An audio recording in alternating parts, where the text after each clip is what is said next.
Sabe quando você vai contar uma história para um amigo e em determinada informação você quer deixar ela mais emocionante para que ele sinta o que você sentiu? Ou quando você percebe que alguma informação a mais ou a menos deixa a história mais interessante? Pois é, essa técnica tem nome e é utilizada todos os dias nos meios de comunicação para milhões de pessoas. O sensacionalismo, que é resumidamente um jornalismo que conta histórias e se dedica mais às experiências humanas. E o que isso causa nas nossas vidas? Bem, imagine que você está passeando pela calçada, tropeça e cai de cara no chão. Várias pessoas ao redor da rua viram a cena de diferentes perspectivas. No outro dia, surgiu no bairro as seguintes histórias. Primeiro, você caiu andando de skate. Segundo, você estava fugindo de uma briga. Terceiro, você estava atrasado para o Enem. Mesmo que você tenha apenas tropeçado enquanto caminhava, por falta de atenção, a representação da realidade e o que se faz com isso podem trazer implicações diversas na sua vida. E é assim que os telejornais manipulam a forma como eles contarão determinada notícia. O resultado mais óbvio disso é que os telejornais tendem a privilegiar a informação imediata, sem aprofundar ou contextualizar o assunto de maneira satisfatória no primeiro momento.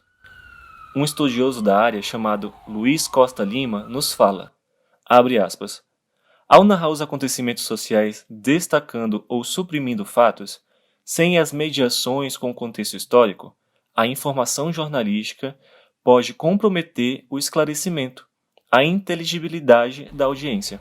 Fecha aspas. Acontece que a busca da verdade e os seus contextos, virtude ancestral do jornalismo, é simplesmente incompatível com a lógica dos conglomerados comerciais da mídia dos nossos dias.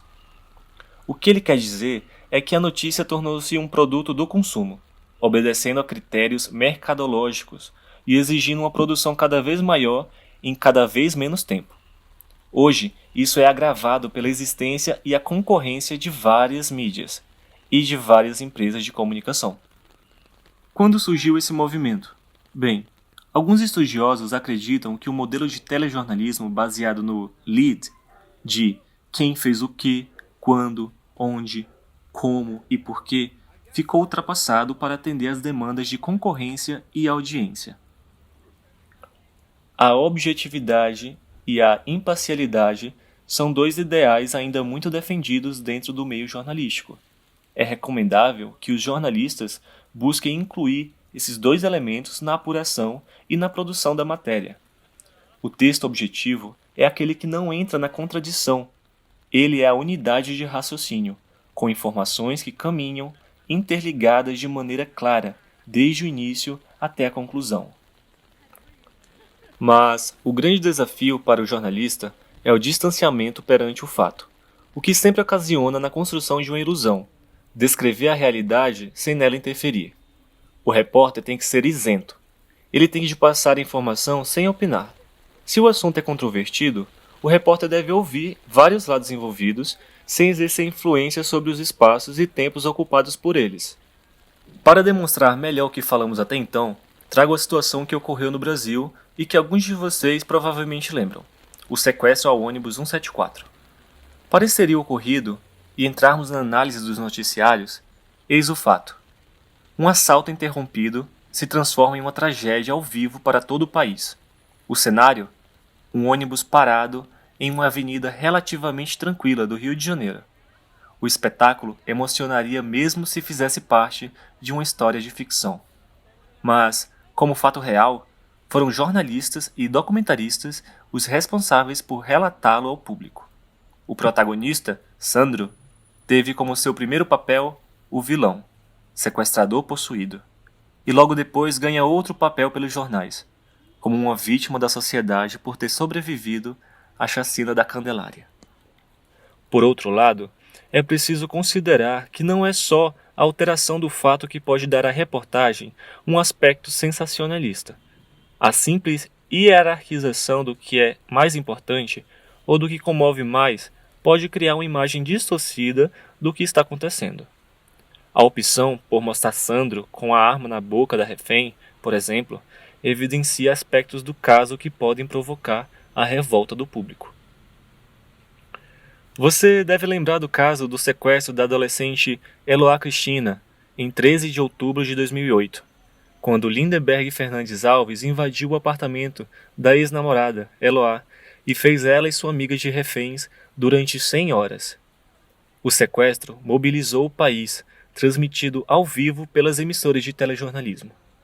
Criou-se com o passar das horas uma espetacularização do crime nos noticiários de todo o Brasil.